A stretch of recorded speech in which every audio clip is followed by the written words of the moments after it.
Imagine what you could do right now with $1 million. You know what? Scratch that. Imagine what you could do with $10,000 or just $3,000. That would likely solve all your direct problems, would it not? I know for a fact that it would for me. But I swear, sometimes it feels like something elusive I can't seem to get my hands on, and I have to say, it's frustrating on days when it's not infuriating. So I've decided to change my circumstances, and we may as well do it together, no? After all, accountability, I've heard, is quite the powerful motivation. So here we are. If you're new to me, then welcome back to my mini-series, where I tell you why you can't seem to get rich based on what I've discovered. And today we'll be looking at reason number 2, which is financial illiteracy. Reason number 1 was scarcity mindset, and you can check out that video right before right one. Now, let's get to it. You see, apparently, it turns out that financial illiteracy isn't just not being good with numbers. According to research, the lack of personal finance understanding cost Americans more than $246 billion in 2025 alone. On a personal level, that averages out to about $948 per person lost to things like high interest rates, bank fees, and missed opportunities. Now the question we have to answer is, how do we become more financially aware? Step 1. Check your financial statements. The single biggest reason most people never get rich isn't a lack of income, it's a total lack of awareness. You are likely suffering from what behavioral economists call payment decoupling. This is a fancy way of saying you've lost the pain of paying because money has become an invisible digital ghost. When you swipe a card or use a digital wallet, your brain doesn't register the loss of an asset the same way it does when you hand over physical cash. So what you want to do is perform a full-scale financial autopsy. We want to locate the holes in your wallet first, and you'll find that one of the most dangerous parts of this drain we're likely to find is subscription leakage. You see, the average person spends about $219 a month on subscription services, yet they estimate they only spend $86. This means there's a $133 monthly gap between reality and perception. Over 30 years, if that invisible $133 were invested at a standard 8% return, it would be worth over $195,000. By ignoring such a huge leak, you aren't just losing a few dollars today, you are literally throwing away a house or a retirement fund because you're too busy to look at a statement. To stop the bleeding, you need a process that forces your brain to re-engage with the pain of paying. Follow these 5 high-intensity steps to reclaim your capital. Number 1, gather the evidence for a 90-day deep dive. You cannot fix what you cannot see. Most people look at their bank app for 3 seconds to see if they can afford dinner. Go to your online banking portal and download the CSV files or PDF statements for every account you own, checking, credit cards, and digital payment apps for the last 90 days. You want 90 days because 1 month is an outlier. You might have had a car repair or a birthday. 3 months is a pattern. Patterns reveal the truth of your character and your habits. Number 2, implement the tactile tracking method. Put away the automated apps. Research published suggests that automated tracking actually reduces your financial discipline because it removes the cognitive effort. What you want is a physical, paper-based budgeting ledger to manually write down every single transaction from your 90-day statements. You see, physically writing coffee $6.50 or subscription $14.99 triggers the brain's reticular activating system. It forces you to own the transaction. You are moving the data from a cold screen into your physical reality. This builds emotional intelligence regarding your spending, making you pause the next time you're about to make an impulse purchase. Number 3, categorize by survival versus status versus waste. As you write down your expenses, don't just list them, categorize them into 3 buckets. Survival means fixed needs like rent, utilities, basic groceries. This is the cost of staying alive. Status means variable wants, like the gym membership you actually use, dinners with friends, the upgraded phone. Be honest here. Are you buying this for your happiness or status, which means you're doing it to look like you're doing better than you are? The waste are the silent leaks. This is the ignorance tax. Look for the $5 service fees, the $12 subscription for the app you haven't opened in 6 months, and the interest charges on your credit cards. What you'll realize is what I, and by extension what most people find, that the waste accounts for 10 to 15% of your take-home pay.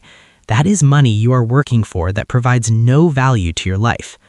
So number 4 is to execute the subscription/and negotiation hour. Now that you have identified the leaks, you must become a financial executioner. The rule is that if you haven't used a service in the last 30 days, kill it immediately.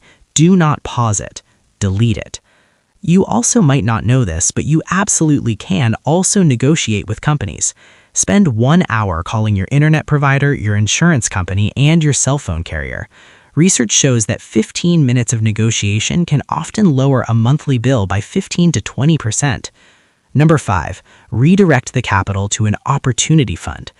Now that you have extra money from all the leaks you capped, the biggest mistake you can make, one that I actually made, is spending it on something else. This keeps you at the same net worth with the same problems. What you want to do is take the total amount of waste you identified, let's say it's $250 a month, set up an automatic transfer for that exact amount to a separate high-yield account or a simple investment vehicle. You have now successfully turned a leak into a foundation. You are no longer paying an ignorance tax. You are paying yourself for your own awareness. This shift from spending to reclaiming is the psychological turning point where you stop being a consumer and start being an owner. It's that simple. Step 2. Master the mechanics of interest rates. One of the biggest components of the ignorance tax is failing to understand how interest works against you. Whether it's credit card debt or a high-interest car loan, failing to understand compounding is a form of financial self-sabotage. You see, I found that interest is the ultimate parasite. It eats your future while you sleep. To fix this, you need to educate yourself on the basics of debt management and stop being taken advantage of by banks and lending institutions. Let's look at the first part of mastering this. Number 1, audit the life energy cost of your debt. Before you can fix the math, you have to feel the weight of it. Most people view a 22% interest rate as an abstract number on a screen. This is a psychological trick called payment decoupling, where the digital nature of the debt makes it feel less real. To master interest, you must translate those percentages into the hours of your life you are sacrificing. This was a particularly infuriating part for me, because what the actual hell?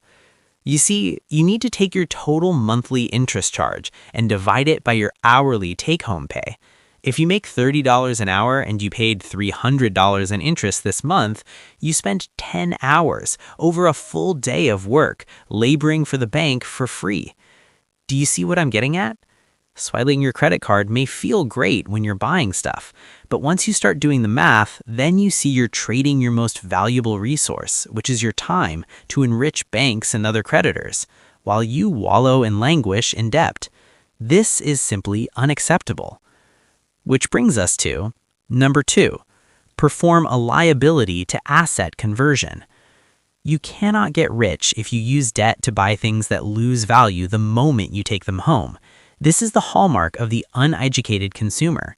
To master interest, you must fundamentally change what you choose to own. Use a multi-column accounting ledger to physically map out your financial DNA. In the left column, list your assets, cash, gear that earns you money, or investments. In the right, list your liabilities, credit cards, car loans, personal loans. To win this game, you must vow to never use high-interest debt to purchase a liability ever again. Which brings us to number 3, execute the avalanche protocol. Once you have the knowledge, you need a mechanical strategy that is mathematically superior to all others. This is the avalanche method. While many suggest paying off small balances first for a win, the math of abundance says you must kill the highest interest rate first to stop the bleeding. Understand that paying off debt is functionally the same as making an investment. If you have $1,000 in credit card debt at a 24% interest rate, that debt is costing you $240 a year. By paying off that card, you save that $240. Therefore, by killing that debt, you have effectively earned a guaranteed 24% return on your money. No traditional investment on earth offers a 100% guaranteed 24% return. This is why attacking the high-interest debt first is the fastest way to grow your net worth. Here, you can use a large-format dry erase wall calendar to track your progress. Write your highest interest rate debt in red at the top. Every extra dollar you have must be funneled into that debt, while you pay only the minimums on the rest. Seeing the balance drop on a physical wall in your home provides the dopamine hit your brain needs to stay consistent. Which brings us to number 4, leverage the APR negotiation tactic.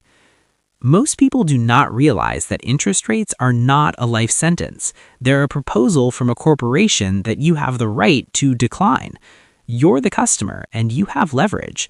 Banks would much rather have you pay a lower rate of 15% than lose your business entirely to a competitor offering 0%. So, call every creditor you have and tell them you are prepared to move your balance to a competitor and ask for a lower rate. According to a study by LendingTree.com, 76% of people who asked for a lower rate were successful, with an average reduction of 6 percentage points. That means if you lower a $10,000 balance by just 6%, you save $600 a year. That is $600 of your life energy reclaimed for a 15-minute phone call. Use a digital voice recorder to keep track of what the bank representatives promise you so you can hold them to it. Which brings us to number 5, implement a principal-only growth strategy. To truly master interest, you must ensure that every extra dollar you pay is actually hitting the debt, not just being swallowed by future interest. You see, when you make a standard monthly payment on a loan, like a mortgage, the lender first covers the interest that has accrued since your last payment. Only the leftover amount reduces your balance. Hence, a principal-only payment is an extra payment you make in addition to your regular monthly bill that is applied 100% toward the original amount you borrowed, the principal, rather than being split between principal and interest. You can typically make these payments on installment loans, but you must often specifically designate the payment as principal only to ensure the lender doesn't just treat it as an early payment for next month. Here is what I did. I used a structured goal-setting journal to document my monthly progress. Every time I make an extra payment, I explicitly specify via the online portal or phone call that the payment is to be applied to the principal balance only. Note that not all lenders have this option, and some charge prepayment penalties for people who pay their loans too early, so check with your lender. In your journal, track the principal-to-interest ratio of your monthly payments. As you pay down the debt, the interest portion shrinks and the principal portion grows. This visual progress is a core tenet of behavioral psychology. When we see the finish line getting closer, our effort naturally increases. It's that simple. Step 3. Build a learning buffer to boost your financial IQ.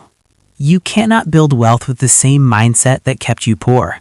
To escape the ignorance tax, you must treat your financial education as a daily habit. Most people stop learning after school, but the most successful individuals dedicate time to personal development every single day. By building a learning buffer, you create a mental gap between your impulses and your actions, allowing logic, not emotion, to dictate your financial future. This consistent input of new ideas rewires your unconscious mind to look for opportunities instead of obstacles. As your financial IQ grows, your self-confidence will too, allowing you to make better decisions about investing and saving that the uneducated version of you would have missed. How do you do this? Number 1, establish a 15-minute daily deep dive. The first sub-step is about consistency over intensity. Most people attempt to binge learn once in a while, but cognitive science proves that daily incremental exposure is what actually changes behavior. Here is a suggestion. Why don't you consider setting aside exactly 15 minutes every day to consume high-level financial concepts? You could use your phone, computer, or even a dedicated e-ink reading device. Research shows that the average adult now spends over 4.5 hours online daily, mostly on mindless scrolling. By swapping just 15 minutes of that time for focused reading on your commute or lunch break, you reclaim over 90 hours of high-level education per year. Which brings us to number 2, build a foundational library of wealth architecture. You cannot build a financial fortress with weak information. You need to return to foundational texts that explain the actual movement of money and the psychology of ownership. You could benefit from owning foundational books like Rich Dad, Poor Dad by Robert Kiyosaki or The Intelligent Investor by Benjamin Graham. Having these books on your e-ink reader ensures you can swap mindless browsing for useful learning whenever you have a free moment.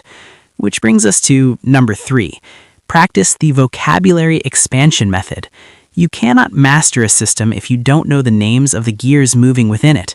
Most institutions use financial jargon to keep you confused, so you never really know what you're signing up for.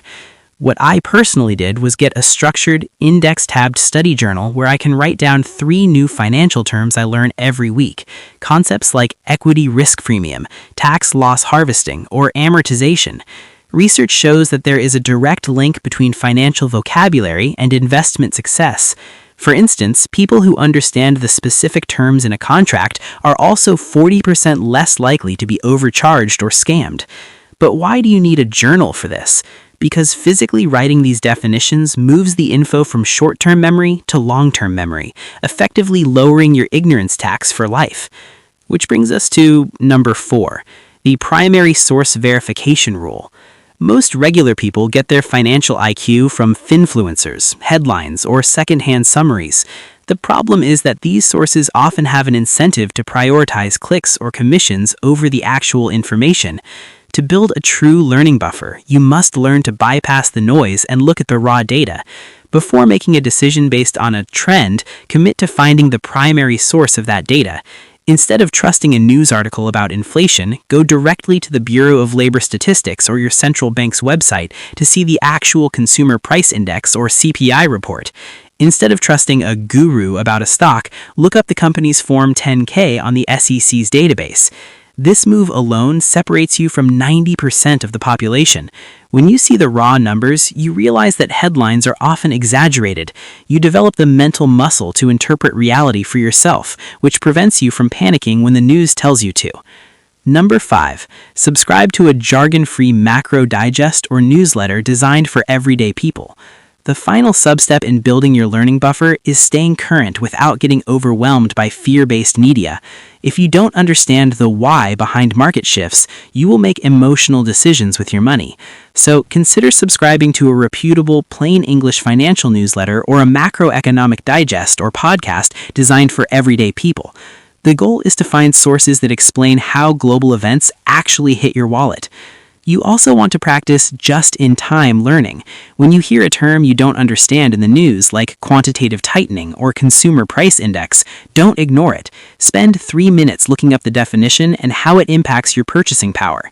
Research found that just-in-time education, which means learning about a concept exactly as it is happening, leads to a 50% higher retention rate. Step 4. Surround yourself with an abundance circle. The final step in removing the ignorance tax is to change your environment. If you are the only person in your friend group who is trying to build wealth, you are playing the game on hard mode. The people you spend the most time with determine what you consider normal. If your social circle views debt as a standard way of life and saving as a privilege they can't afford, you will eventually adopt those same beliefs. To reach the finish line, you must seek out communities that normalize self-mastery. This social resilience acts as a shield against the pressure to spend money you don't have to impress people you don't even like. When you see others successfully applying the math we've discussed, it stops being theory and starts being your reality. So let's look at how you do this. Number 1, identify your social information diet. Your financial behavior is a direct reflection of the data and social cues you consume daily. Research shows that a staggering 70% of consumers are now swayed by social media when making purchasing choices. This isn't accidental.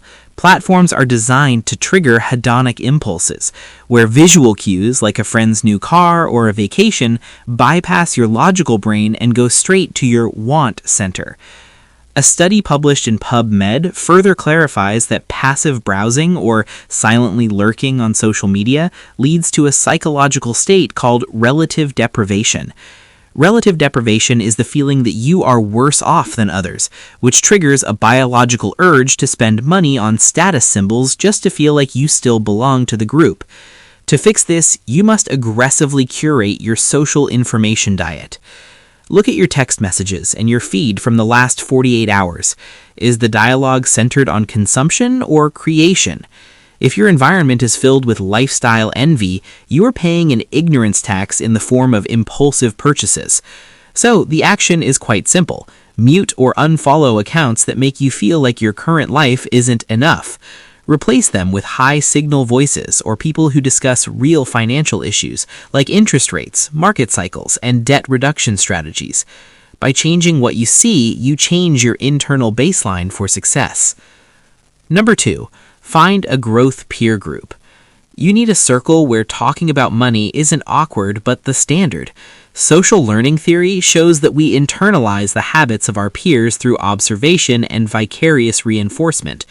In simple terms, if your friends are role models for bad spending, you will likely replicate that behavior to fit in.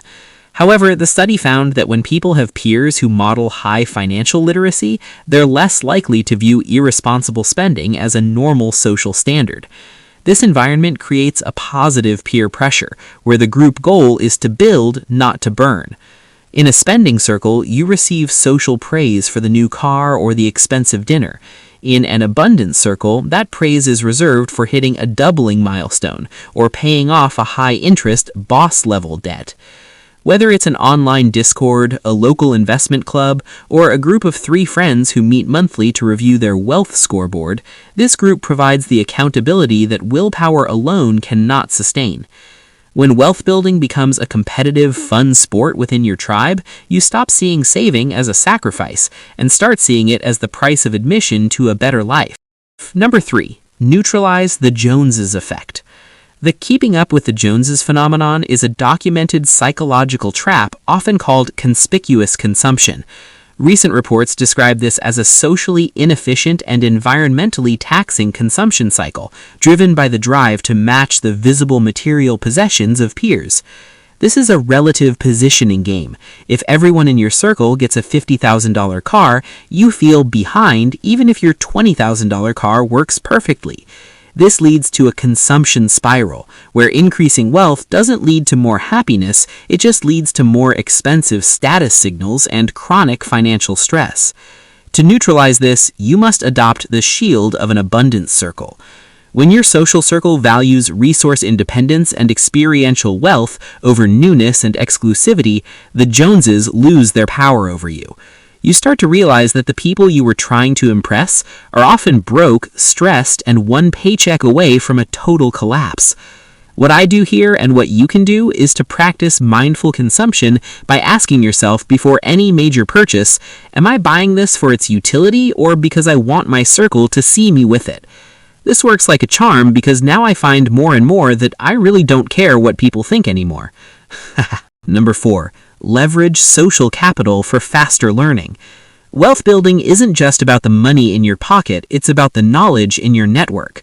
Research published by UNIMAS confirms that social capital, which is the value derived from your relationships and networks, is a critical driver of financial performance.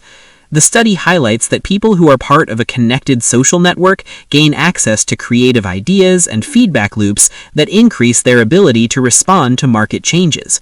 In a financial context, your circle acts as a multiplier for your personal effort.